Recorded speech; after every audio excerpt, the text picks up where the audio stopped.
નમસ્કાર, જય શ્રી કૃષ્ણ સર્વે વિદ્યાર્થી મિત્રોને. આપ સર્વેનું સ્વાગત છે આજના ઓનલાઈન વિડીયો લેક્ચરમાં. તો મિત્રો, આપણે ધોરણ 11 નામાના મૂળ તત્વ ભાગ પહેલામાં પહેલો પાઠ આપણે ખૂબ જ સરળતાપૂર્વક અને સમજૂતી સાથે આપણે શીખી ગયા. અને એમાં નામાના મૂળ તત્વ વિષયમાં આવતા વિવિધ પારિભાષિક શબ્દો, હિસાબી પદ્ધતિ, એ બધા વિશે આપણે સમજૂતી મેળવી ચૂક્યા છીએ. હવે વિદ્યાર્થી મિત્રો, આપણે શરૂઆત કરવા જઈ રહ્યા છીએ ભાગ પહેલાનો પાઠ બીજો, વ્યવહારોની દ્વિઅસર અને ખાતાના પ્રકાર. એટલે કે આપણે અહીંયા બે વસ્તુ શીખવાનું છે. એક તો વ્યવહારોની દ્વિઅસર. હવે દ્વિ ઉપરથી જ આપણને ખબર આવી જાય, દ્વિ એટલે કે બે, બરાબર. વ્યવહારોની શું આપવાની? બે અસર આપવાની. એના વિશે આપણે જોઈશું, બે અસર કઈ રીતે આપવામાં આવશે, અને ખાતાના પ્રકાર જોઈશું કે કેવા પ્રકારના ખાતા હોય છે, બરાબર. અને એ દરેક ખાતાનું મહત્ત્વ છે એ શું છે.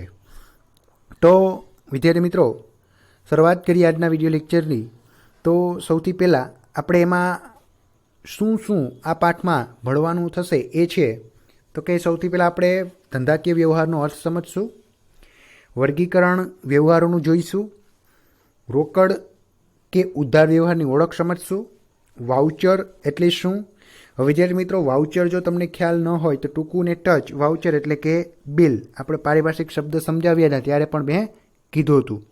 પછી છે વ્યવહારની બેવડી અસર કઈ રીતે અપાય એ જોશું, ખાતાના પ્રકાર જોઈશું, અને ખાતાઓના ઉધાર જમાના નિયમો જોઈશું, અને છેલ્લે ખાતું ઉધાર અને જમા કરવાના તબક્કા છે એના વિશે અભ્યાસ કરીશું. તો આ વિડીયો લેક્ચરમાં આપણે સમાવેશ કરવાના પ્રયત્ન કરીશું કે ધંધાકીય વ્યવહારનો અર્થ અને ધંધાકીય વ્યવહારોનું વર્ગીકરણ, બરાબર. તો ચાલો શરૂઆત કરીએ. તો સૌથી પહેલાં આવે છે કે ધંધાકીય વ્યવહારનો અર્થ. હવે વિદ્યાર્થી મિત્રો, સૌથી પહેલી વસ્તુ તો તમારે મહત્ત્વની જે વસ્તુઓ છે એ જ સમજવાની છે. અને જે ફેરબુકમાં તમને ઉતારવાનું આવશે એ પણ હું તમને PDF છે એ આપણા ગ્રુપમાં સેન્ડ કરી દઈશ, બરાબર. એ જ તમારે એમાં નોંધવાનું થશે. તો સૌથી પહેલું આવે છે ધંધાકીય વ્યવહાર. આ શબ્દ ઉપરથી જ આપણે ખ્યાલ આવી જવો જોઈએ કે ધંધાકીય વ્યવહાર એટલે શું. તો કે ધંધામાં જે કંઈ પણ વ્યવહારો થતા હોય એ બધા વ્યવહારને ધંધાકીય વ્યવહાર કહેવાય. પણ આ તો આપણે સમજ પૂર્તિ માટેની વ્યાખ્યા છે, બરાબર. ચોક્કસ આને આપણે વ્યાખ્યા ન કહી શકીએ.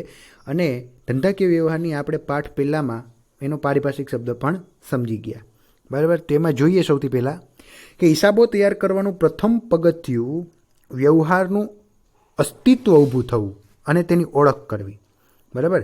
સૌથી પહેલી વસ્તુ તો એ છે કે વ્યવહારનું અસ્તિત્વ ઊભું થાય અને ત્યાર પછી એને ઓળખ કરવાની કે એ વ્યવહાર ઉધાર છે કે રોકડેથી થયેલો છે, બરાબર. એટલે કે એના વ્યવહારની ઓળખ કરવી પડે. વ્યવહાર નહીં તો હિસાબો નહીં. નો ટ્રાન્ઝેક્શન નો અકાઉન્ટ્સ. આ સિમ્પલ નિયમ છે કે જો વ્યવહાર ન હોય તો હિસાબો કેમ કરવા. એટલે કે નો ટ્રાન્ઝેક્શન નો અકાઉન્ટ્સ. એટલે કે વ્યવહાર શબ્દનો પ્રયોગ એ હિસાબી પદ્ધતિમાં કરવામાં આવે છે ત્યારે તે વ્યવહાર કેવો હોય. એટલે કે જ્યારે આપણે અહીં ધંધામાં વ્યવહાર શબ્દનો જો પ્રયોગ કરીએ ને તો વ્યવહાર શબ્દમાં ઘણી વસ્તુઓનો સમાવેશ થઈ જાય જોઈએ. શું? તો કે સૌથી પહેલાં એ ધંધાનો વ્યવહાર હોવો જોઈએ, એ આર્થિક વ્યવહાર હોવો જોઈએ. અને એ આર્થિક વ્યવહારમાં નાણાંનું મૂલ્ય કેવું હોવું જોઈએ. પછી છે ધંધાનો વ્યવહાર રોકડ અથવા તો ઉધાર હોવો જોઈએ. ધંધાનો વ્યવહાર આંતરિક પણ હોઈ શકે અને બાહ્ય પણ હોઈ શકે. ક્લિયર? આટલી બધી બાબત છે એમાં સમાવેશ થતી હોય, પણ ચોક્કસ વ્યાખ્યા જો આપણે યાદ રાખવાની હોય તો એ છે કે ધંધાકીય વ્યવહાર એટલે બે કે વધુ વ્યક્તિઓ વચ્ચે ધંધા માટેની વસ્તુઓ કે સેવાની રોકડમાં અથવા અને ઉધાર પર ફેરબદલી. આ સંપૂર્ણપણે એક પ્રકારે યાદ જ રાખી લેવાનું છે કે ધંધાકીય વ્યવહાર એટલે બે કે તેથી વધુ વ્યક્તિઓ વચ્ચે ધંધા માટેની વસ્તુઓ કે સેવાની રોકડમાં અથવા તો શાખ એટલે કે ઉધાર ઉપર ફેરબદલી, બરાબર. વેપારી ગ્રાહકને માલ ત્યારે જ વેચશે કાં તો એને રોકડેથી મળતા હોય નાણાં અથવા તો ઉધાર ઉપર એને વેચે, એટલે કે ભવિષ્યમાં એને નાણાં ચૂકવવાના થશે. પરંતુ વ્યવહાર તો બે અથવા વધારે વ્યક્તિઓ વચ્ચે જ થઈ છે. એટલે સૌથી પહેલો અર્થ તમારે નોંધવાનો થશે કે ધંધાકીય વ્યવહાર એટલે શું. એ બધાની હું તમને PDF આપી દઈશ, એ જ તમારે ફેસબુકમાં નોંધવાનું થશે. ક્લિયર? તો હવે બીજો મહત્ત્વનો ટોપિક આવે છે ધંધાકીય વ્યવહારનું વર્ગીકરણ. ધંધાકીય વ્યવહારનું વર્ગીકરણ એટલે કે વિદ્યાર્થી મિત્રો, આ ધંધાકીય વ્યવહારોનું વર્ગીકરણ છે એનો સૌથી પહેલાં આપણે એનો કોષ્ટક દ્વારા જ આપણે સમજીએ, જેથી વધારે આપણને ખ્યાલ આવશે. તો વિદ્યાર્થી મિત્રો, આ કોષ્ટક તમારે પણ ફેસબુકમાં તમારે નોંધી લેવાનું, બરાબર, દોરવાનું થશે. તો જોઈએ, સૌથી પહેલાં ધંધાકીય વ્યવહારના મુખ્ય બે પ્રકાર પડે છે, આર્થિક વ્યવહાર અને બિનઆર્થિક વ્યવહાર. હવે આર્થિક શબ્દ ઉપરથી કદાચ તમને ખ્યાલ આવી જ જવો જોઈએ કે આર્થિક વ્યવહારમાં કેનું, તો કે નાણાંનું મૂલ્ય હોય. શું? નાણાંનું મૂલ્ય હોય. તો બિનઆર્થિકમાં તો કે નાણાંનું મૂલ્ય ન હોય. બરાબર? નાણાંનું મૂલ્ય ન હોય એને બિનઆર્થિક વ્યવહાર કહે, અને જેનું નાણાંમાં મૂલ્ય માપી શકાતું હોય એને આર્થિક વ્યવહાર કહીએ છીએ. ક્લિયર? તો આર્થિક વ્યવહાર છે એના ફરીથી બે પ્રકાર પડે છે. કાં તો રોકડ અને ઉધાર વ્યવહાર થઈ શકે છે, અથવા તો આંતરિક અને બાહ્ય વ્યવહાર થઈ શકે છે. એટલે કે ઓમ જોવા જઈએ તો પ્રકારની દ્રષ્ટિએ જોવા જઈએ તો ધંધાકીય વ્યવહારના બે જ પ્રકાર યાદ મહત્ત્વના છે, આર્થિક વ્યવહાર અને બિનઆર્થિક. બરાબર? અને આર્થિક વ્યવહારના જે આ 5 છે પ્રકાર, એ આપણે મહત્ત્વના સાબિત થાય છે. બરાબર? અને એ કયા કયા વ્યવહાર છે? તો કે રોકડ, ઉધાર, અન્ય, આંતરિક અને બાહ્ય વ્યવહાર. ક્લિયર? રોકડ અને ઉધારમાં રોકડ વ્યવહાર થાય છે, ઉધાર વ્યવહાર થાય છે, અન્ય વ્યવહાર થાય છે. જ્યારે આંતરિક અને બાહ્ય વ્યવહારમાં આંતરિક વ્યવહાર અને બાહ્ય વ્યવહાર, એટલે કે ટૂંકું ને ટચ આર્થિક વ્યવહાર પછી તમે આ રીતના 5 પ્રકાર પણ પાડી દો તો પણ કાંઈ પ્રશ્ન નથી. પણ યાદ રાખવાનું, બરાબર, કે આંતરિક અને બાહ્ય વ્યવહાર એ આંતરિક અને બાહ્ય વ્યવહારની દ્રષ્ટિએ છે. રેડી? તો હવે આપણે દરેક વસ્તુ એટલે કે દરેક વ્યવહારને છે એ સમજીએ, જેથી આપને વિશેષ ખ્યાલ આવે. તો પહેલો વ્યવહાર આવે છે એ છે આર્થિક વ્યવહારો, ઇકોનોમિક ટ્રાન્ઝેક્શન. હવે વિદ્યાર્થી મિત્રો, ધંધો છે એ કોઈ પણ પ્રકારના વ્યવહારો છે એ કરી શકવા સક્ષમ છે. જે રીતે વેપારી છે એ વસ્તુ રોકડેથી પણ વેચી શકે છે અને ઉધાર પર પણ વેચી શકે છે. બરાબર? રોકડેથી જો વ્યવહાર થતો હોય કે પછી ઉધાર ઉપર વ્યવહાર થતો હોય તો એ વ્યવહારોને આર્થિક વ્યવહારો કહેવાય. આપણે એ પોઈન્ટ ઓફ વ્યૂથી નક્કી કરવાનું છે કે વ્યવહાર આર્થિક છે કે બિનઆર્થિક. તો એક જ પોઈન્ટ કયો કે ભાઈ નાણું સામેલ છે કે નહીં. બરાબર?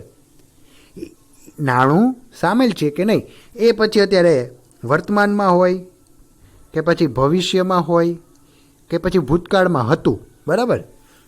ગમે ત્યારે નાણું જો અસ્તિત્વ આવે એટલે એ વ્યવહાર કેવો ગણી જાય? આર્થિક વ્યવહાર. જો અત્યારે રોકડેથી જ ખરીદી કરે તો એ નાણું તો આવશે જ ને. જો ઉધાર ઉપર ખરીદી કરશે તો આજ નહીં તો કાલ, એટલે કે ભવિષ્યમાં તો એના નાણાં મળવાના જ છે. એટલે કે નાણું તો અસ્તિત્વ ધરાવે છે. એટલે ઉધાર અને રોકડેથી થતો વ્યવહાર એ કેવા વ્યવહાર છે? આર્થિક વ્યવહારો છે. તો આની આપણે વ્યાખ્યા સમજીએ ટૂંકી અને ટચ. તો ધંધાના એવા વ્યવહારો કે જેમનું નાણાંમાં મૂલ્ય માપી શકાય. શું? જેનું નાણાંમાં મૂલ્ય માપી શકાય અને જ્યાં નાણાંની લેવડ દેવડ તાત્કાલિક રોકડમાં અથવા તો ભવિષ્યમાં થવાની હોય તેને આર્થિક વ્યવહાર કહેવામાં આવે છે. બરાબર? તમારે આટલું જ યાદ રાખવાનું છે. આર્થિક વ્યવહાર એટલે કે શું?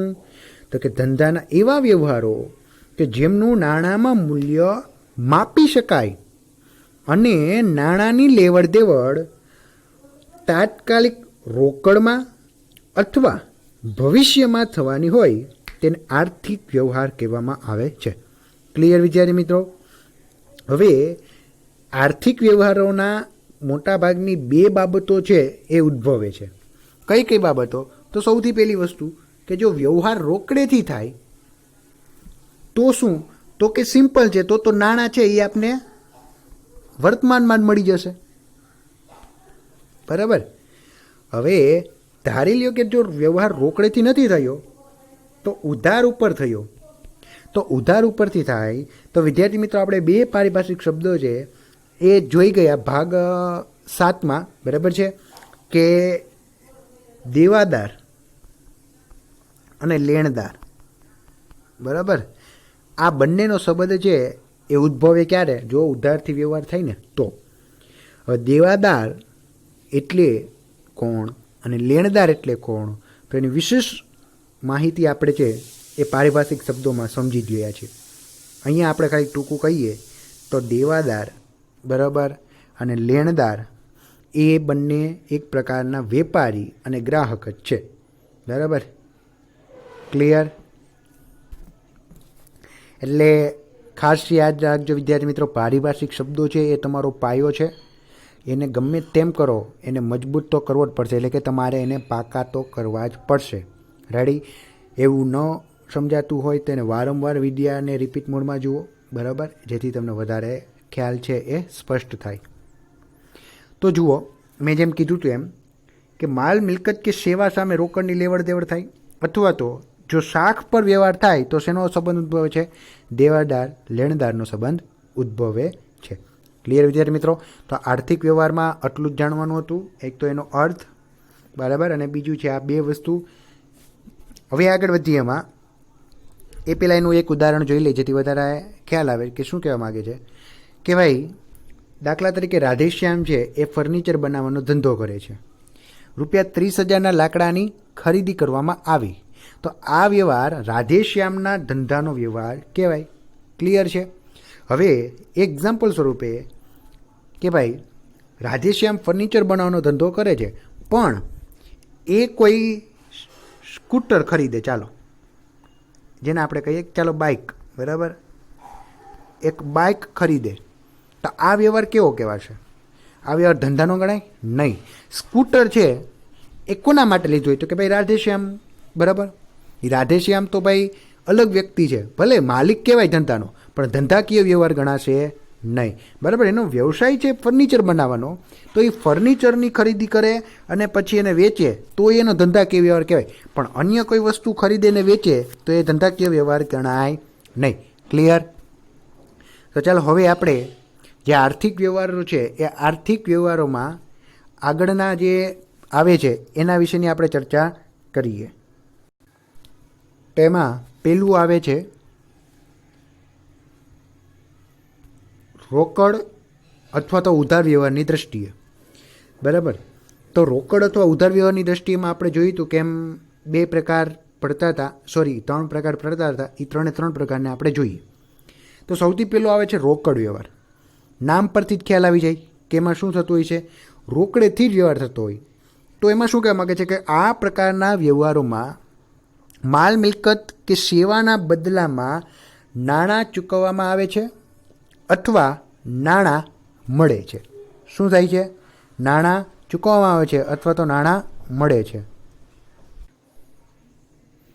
જેમાં મોટા પ્રમાણમાં વ્યવહારો છે એ રોકડેથી થતા હોય. એટલે કે વસ્તુ કે મિલકત તમે લ્યો, કાં તો તમે રોકડા ચૂકવો અથવા તો તમે ખરીદતા હોય.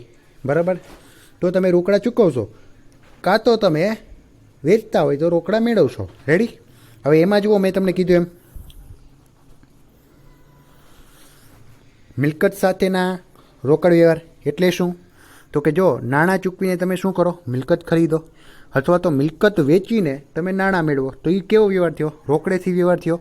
દાખલા તરીકે ટૂંકું ને ટચ ઉદાહરણ કે 10,000માં ધંધા માટે ફર્નિચર ખરીદ્યું.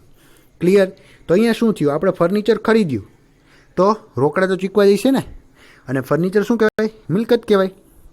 એવી જ રીતે 40,000માં સ્કૂટર વેચ્યું. સ્કૂટર વેચ્યું એ મિલકત વેચીને રોકડ મેળવ્યું કહેવાય.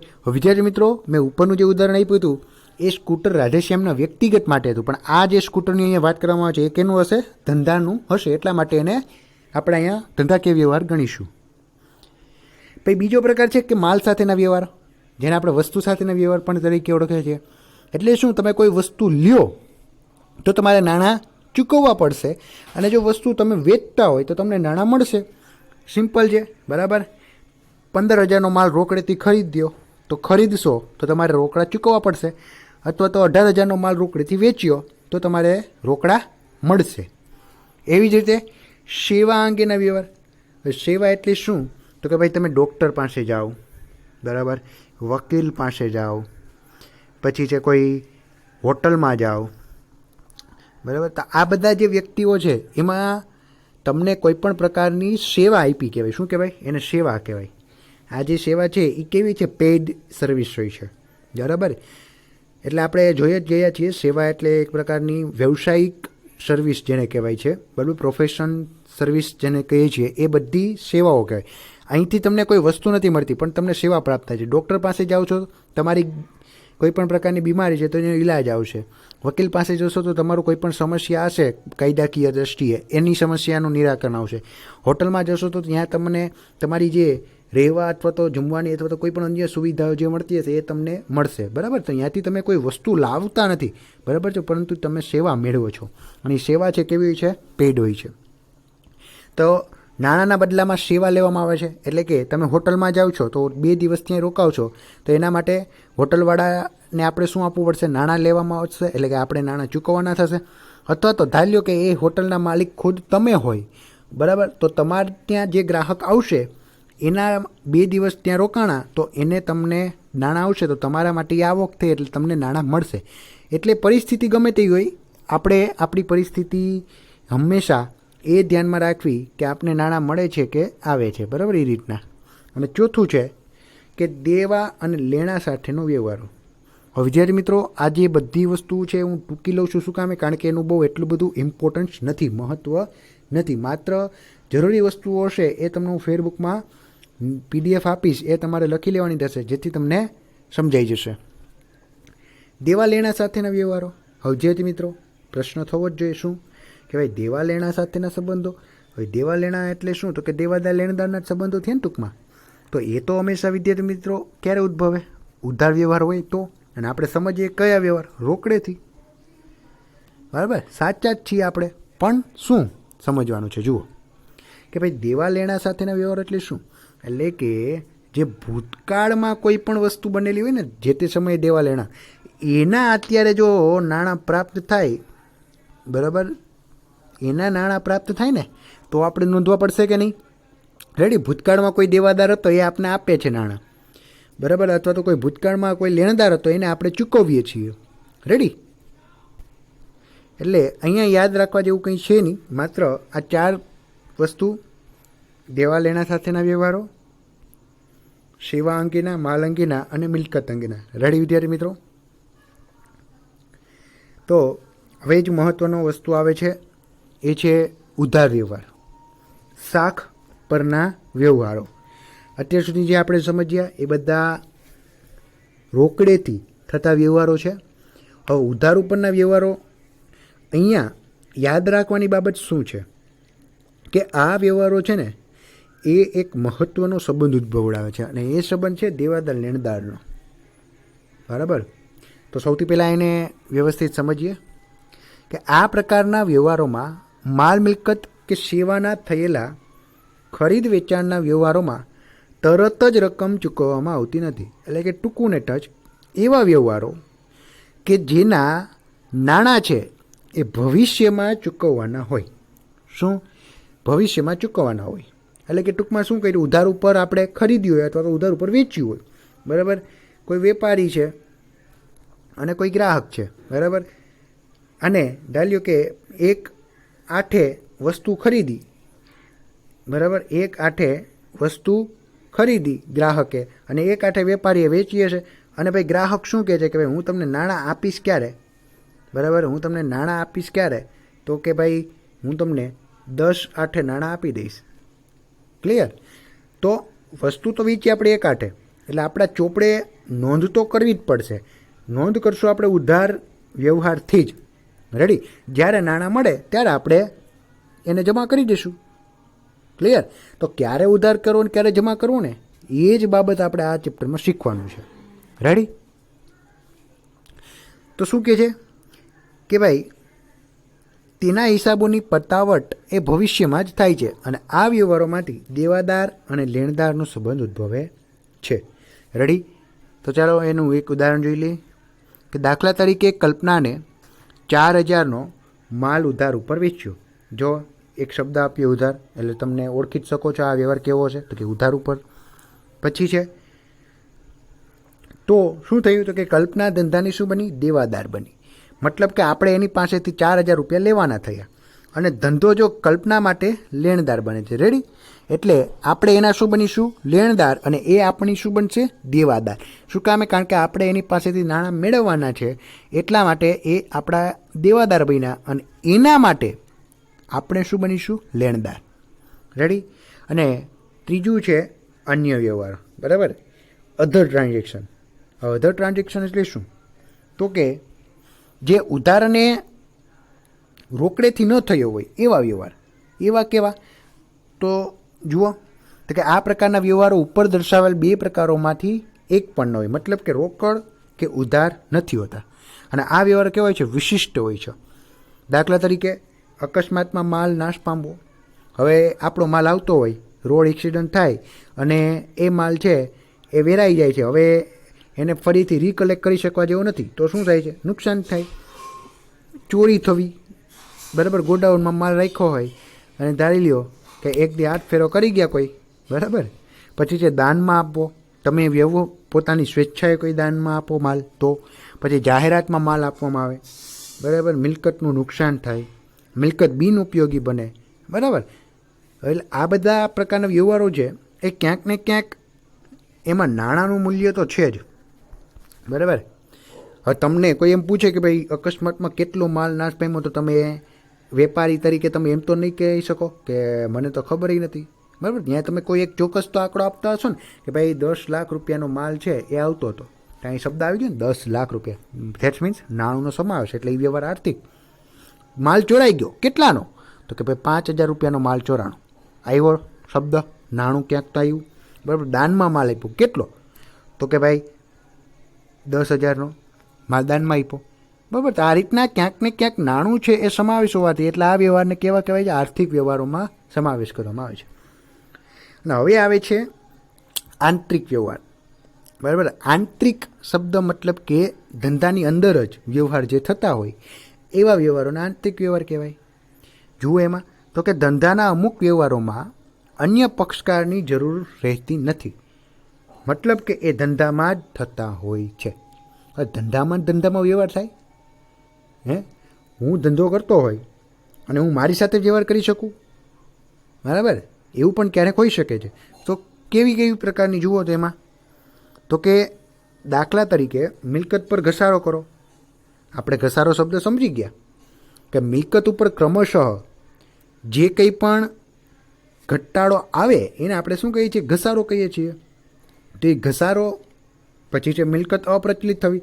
અપ્રચલિત થવી એટલે કે ટૂંકમાં ફેમસની વસ્તુ નથી, પરંતુ અપ્રચલિત થવી એટલે કે ઉપયોગમાં ન આવી. બરાબર? ઉપયોગમાં ન આવી.